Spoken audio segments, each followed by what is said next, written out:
ওয়াইফকে কষ্ট দেয়, আঘাত করে, আল্লাহ রাব্বুল আলামিন ওই হাজবেন্ডকে এবং তার পরিবারে কিছু গজব নাজিল করে, যার কারণে তাদের পুরো সংসারটা নষ্ট হয়ে যায়। এবং সেই গজবগুলো কি কি, এবং যখন একজন হাজবেন্ড তার ওয়াইফকে কষ্ট দেয়, আল্লাহ সে হাজবেন্ডকে কোন আযাবে ফেলে, কোন পানিশমেন্টে ফেলে, এটা আমরা আজকে জেনে নেব। সকলে বলেন ইনশাআল্লাহ।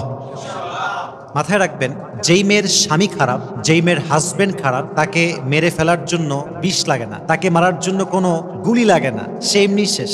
যার হাজবেন্ড খারাপ, তার জীবন অলরেডি শেষ, তাকে মারার জন্য কোনো বিষ লাগবে না, কোনো গুলি লাগবে না, কিচ্ছু লাগবে না, সে এমনি শেষ হয়ে গেছে। আর আমি আসিফের পার্সোনাল পয়েন্ট অফ ভিউ হচ্ছে এরকম, যে পুরুষ তার জীবনে সফলতার চূড়ান্ত পর্যায়ে পৌঁছে গিয়েছে, যে পুরুষের জীবনে R15 আছে, গাড়ি আছে, বাড়ি আছে, টাকা আছে, পয়সা আছে, জনপ্রিয়তা আছে, সব আছে, বাট একজন নেককার, দিনদার, মানসিক শান্তির স্ত্রী নাই, তার কাছে পৃথিবীর কিচ্ছু নাই। ঠিক কিনা বলেন?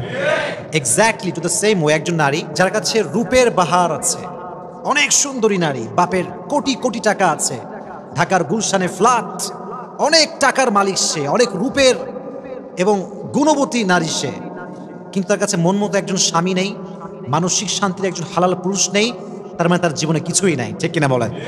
তাহলে বোঝা গেল, স্বামীর জন্য স্ত্রী হচ্ছে বিশাল বড় নেয়ামত, আর স্ত্রীর জন্য স্বামী একদম সেম, দুটোই সেম। স্বামীর জন্য স্ত্রী নেয়ামত, স্ত্রীর জন্য স্বামীও নেয়ামত। এটা অনেক বড় দামি জিনিস।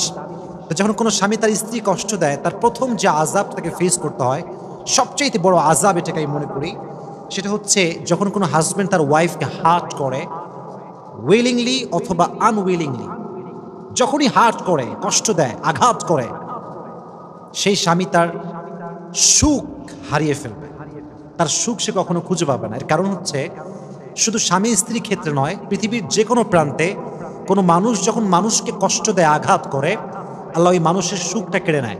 কারণ মানুষকে অসুখী করে, কষ্ট দিয়ে পৃথিবীর কোনো মানুষ কখনো সুখী হতে পারে নাই। ঠিক কিনা বলেন? মানুষকে কষ্ট দেওয়া, কারো মন ভাঙা যদি ক্রাইম হতো, অপরাধ হতো, তাহলে আমার মনে হয় বাংলাদেশের কোটি কোটি মানুষের ফাঁসি হয়ে যেত। ঠিক কিনা বলেন? এটা বড় একটা অন্যায়, বাট এটা কোনো রাষ্ট্রীয় আইন নাই, কোনো সামাজিক কোনো আইন নাই, এটা আমাদের সমাজে এরকম। তো স্বামী যখন, হাজব্যান্ড যখন তার স্ত্রীকে কষ্ট দেয়, তার প্রথম যেই আযাবটা তাকে ফেস করতে হয়, সে তার সুখ কোথাও খুঁজে পায় না।